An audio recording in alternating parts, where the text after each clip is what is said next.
Hello my lovelies and welcome again. I had promised you that I will jump back in and show you how to make potato cutlets. So here I am. I've made a couple of them just to show you different sizes that are possible, and it's all happening from the same potato mixture that we created. These two I've made a little bit bigger because I'm going to use it as a filling for burgers. And these are small because these are a little bit of an appetizer size. So you can see that they're still chunky, but it's getting cracked. So I'm going to have to fix that. But I will actually show you one right in front of your eyes so that you'll be able to see how it's done. I've taken a little help from cup measures just to help me along, to help me shape it, etc.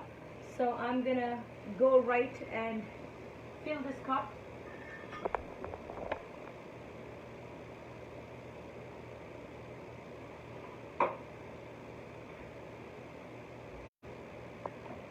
So I'm not trying to fill it all the way because I feel like it becomes too heavy of a patty and it's too thick. So I'm actually going to pat it down, and I've left some room on top, right? The next thing you need to do is tap it on your board. You have some kind of a shape of how it needs to be, right? The next step is to really oil your hands very well because you will be working with this dough. It's actually a potato mixture, but it has to behave like a dough because it has to be able to fold over the lentils. Then holding it with one hand, you actually softly press your thumb down the middle to make a little depression right in the middle where the filling is going to go, right? So keep turning it. And you'll see that it keeps cracking. So which is why when your hands are well oiled, you can keep turning them and keep controlling what's going on. So make a little bit of a dip in there. And then take your lentil mixture that we created a little while ago. I hope you were there with me on that live. Fill it in and press it into the potatoes. So it should stick to the potato so it's not floating around. Okay, time to get some oil on your hands again. So there's two ways to do it. You can either do two very thin patties and then make it like a sandwich and kind of shape it, or you can just take this one and fold it over onto itself very skillfully while making sure that none of the lentils are peeking out from the top. Okay, and none of the potatoes are cracking. So just keep working it. If you've enjoyed working with Play-Doh as a kid, you will surely love this. So this is an exercise in patience. It is not for the people who are always in a rush. You need to slow down for this process. It's highly therapeutic, but it's also a skill. So the more you do it, the better you get. Okay, so you can see I've actually concealed all the cracks, barring one or two that were here. Now you see how uneven the sides are? In order to give it like a wall or a lip kind of a sharp edge, you hold your cutlet like this, and this is for any cutlet that is dry enough to be rolled, and you roll it on your cutting board like this. You know, like how you used to play with wheels when you were a kid, like that. Okay, so what that does is it actually helps to give it a little bit of a shape on the side.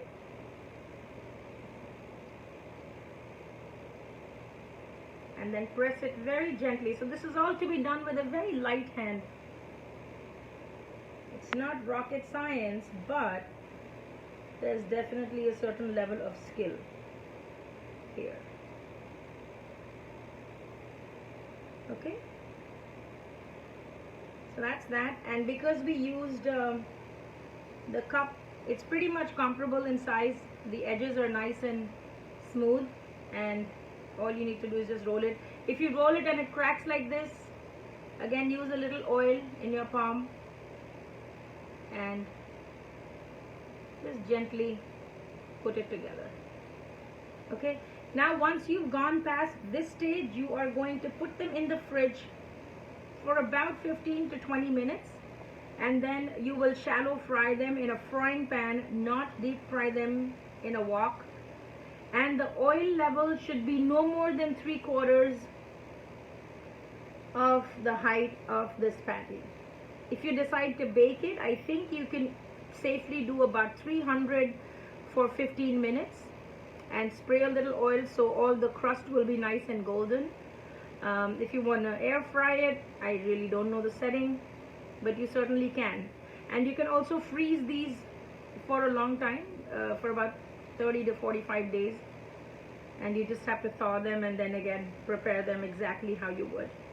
So these are our potato cutlets. Again, if you have to fry them, don't fill up the oil more than 3/4 of the height of this patty, and then slowly let them rest.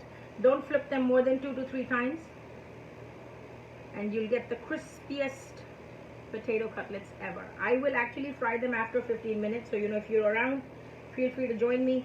You'll get a notification of me going live if you're actually following the page. So I hope you're doing that. If you're liking or following the page, you shall get a Facebook notification.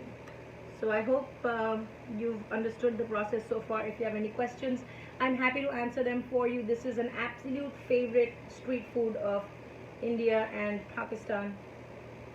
And if you've ever been there, you know what I'm talking about. This is the perfect weather to deep dive into a nice cozy aloo tikki smothered with cilantro chutney and tamarind chutney with a little hint of yogurt and slivered onions. So yes, I hope you'll give this a try. I'm going to set these in the fridge, and I will see you back again in another live very soon. Niece Ali is watching, so hi there. Welcome to the Queen's Curry Kitchen. I hope you'll join me in the next live where I'm actually going to be frying these aloo tikkis. So I'll see you very soon in another one. Joseph Kaler, we just finished making potato cutlets from the potatoes we had boiled and the fillings that we had prepped. So welcome. I hope you were able to catch us on the past live that we just did about half an hour ago. I will put these in the fridge now that the patties are formed, and I will come back in about 15 to 20 minutes to actually show you how to fry them. With that, I hope you will have no, you're not late. Catch it on the replay, Joseph, and then come back and join me when I'm actually frying them. If you like and follow this page, you will get notifications every time I'm going live on any given day of the year. So don't miss out. It's a great opportunity to do that. If you want to take a class with me, of course I can teach you all of this one-on-one. All the class information is on www.queenscurrykitchen.com, and you can sign up for beginner, intermediate, or advanced classes. So with that, I'm going to give my cutlets a little rest. They need to chill out in the fridge, and I will see you soon again in the next one. Until then, bye.